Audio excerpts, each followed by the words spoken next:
Pada zaman dahulu kala, di daerah Parahyangan, Jawa Barat, ada sebuah kerajaan yang diperintah oleh Ratu Bilik. Ia seorang ratu yang cakap dan tegas. Umurnya sudah 25 tahun, namun ia tidak mempunyai pendamping. Pada suatu hari, ia berjalan-jalan di taman. Udara di taman ini sejuk sekali. Mengapa ada suara bayi? Bayi siapa itu?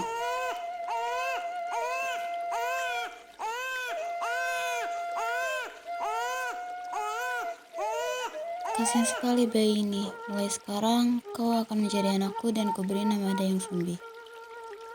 20 tahun kemudian, Dayang Sumbi tumbuh menjadi seorang wanita yang cantik. Apakah ini sebuah karma bagiku? Apa, Bu? Kau harus segera menikah, Sumbi. Pun, Bu, tapi Sumbi belum berminat untuk menikah. Kau harus segera menikah, Sumbi. Jangan seperti ibu. Kaulah penerus tahta kerajaan ini. Kalau begitu hanya dua pilihan. Mau menikah atau ibu asingkan kau di tepi hutan. Jangan pernah kembali ke istana kecuali ibu sendiri yang memerintahmu. Baiklah, Bu. Sumbi akan memilih untuk tinggal di hutan. Apa kau yakin anakku memilih hidup susah di hutan meninggalkan ibu serta istana ini? Sumbi yakin, Bu. Sumbi tak ingin Anda pertumpahan darah hanya karena menerima lamaran salah satu pangeran. Baiklah kalau begitu. Ibu akan segera memerintah beberapa prajurit untuk membuat kamu sebuah gubuk.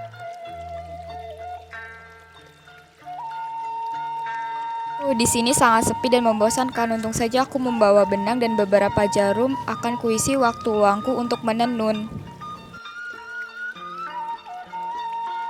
Siapapun yang mengambilkan benang itu untukku, jika dia perempuan akan kujadikan saudara, dan jika dia laki-laki akan kujadikan dia suami.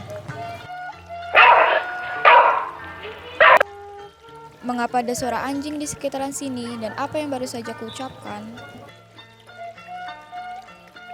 Siapa kau dan dari mana asalmu? Maaf Tuan Putri, aku adalah titisan dari seorang dewa. Jadi kau adalah titisan dewa? Benar Tuan Putri. Mengapa tadi kau berwujud anjing? Ini adalah kutukan hamba Tuan Putri. Kutukan atas kesalahan yang telah hamba lakukan di masa lalu.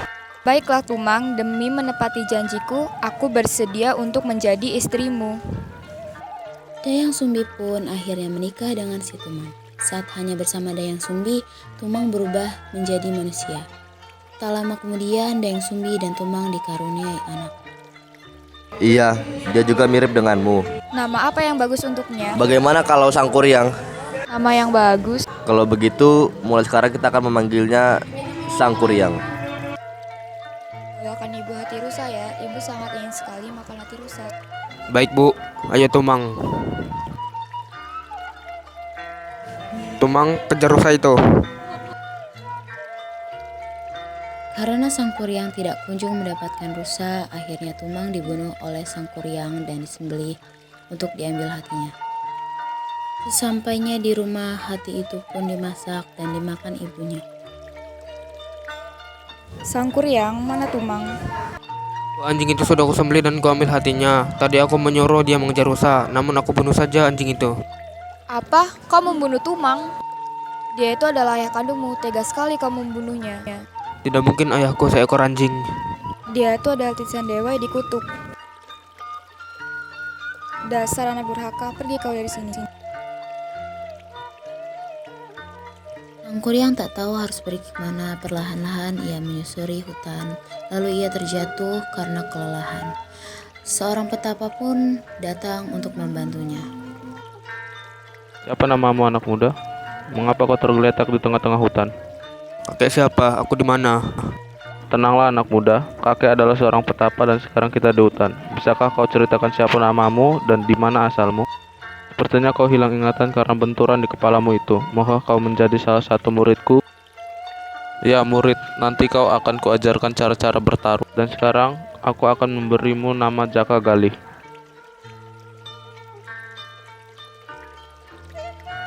17 tahun berlalu, Sang Kuryang tumbuh menjadi pendekar yang kuat.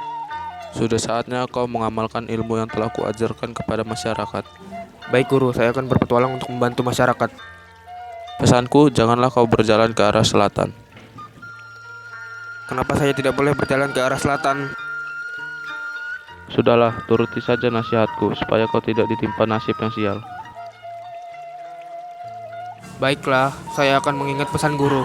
Ketika sedang berjalan, Sang Kuryang melihat seorang gadis dan berkenalan.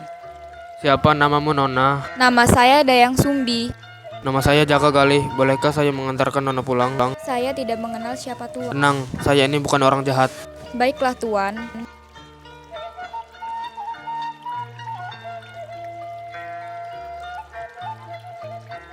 Apakah itu rumahmu? Iya Tuan, ini rumah saya, rumah yang sangat sederhana. Kalau begitu saya mohon pamit, Nona.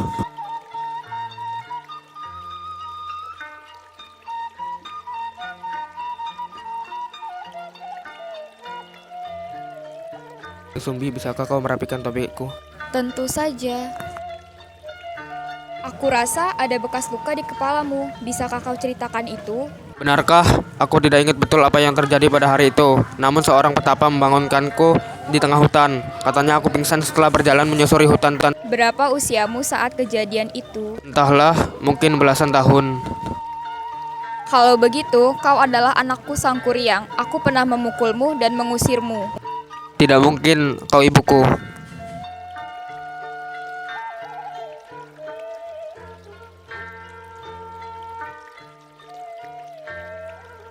Bagaimanapun kau harus menjadi istriku.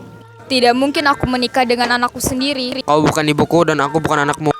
Baiklah, aku akan menikah denganmu. Tapi kau harus membuatkanku kapal yang besar untuk kita bulan madu nanti. Baiklah, aku akan menyanggupi syarat darimu. Tidak hanya itu, tapi kau harus membuatkanku telaga yang besar hanya dalam waktu semalam saja.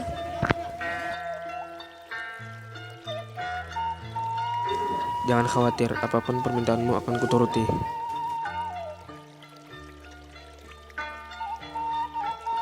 Sang Kuryang pun dengan segera memulai pembuatan kapal dengan kesaktiannya. Namun fajar terbit. Dayang Sumbi pun datang menghampirinya. Kau tidak menyelesaikan syaratku yang kedua, maka pernikahan kita batal. Kita tetap akan menikah. Kemana kau, Dayang Sumbi? Aku akan carimu dan menikahimu. Sang Kuryang pun kesal karena Dayang Sumbi yang tiba-tiba pergi dan menendang kapal buatannya itu hingga terbalik. Perlahan-lahan kapal itu membesar dan berubah menjadi sebuah gunung yang hingga kini masih ada, yaitu Gunung Tangkuban Perahu di Jawa Barat.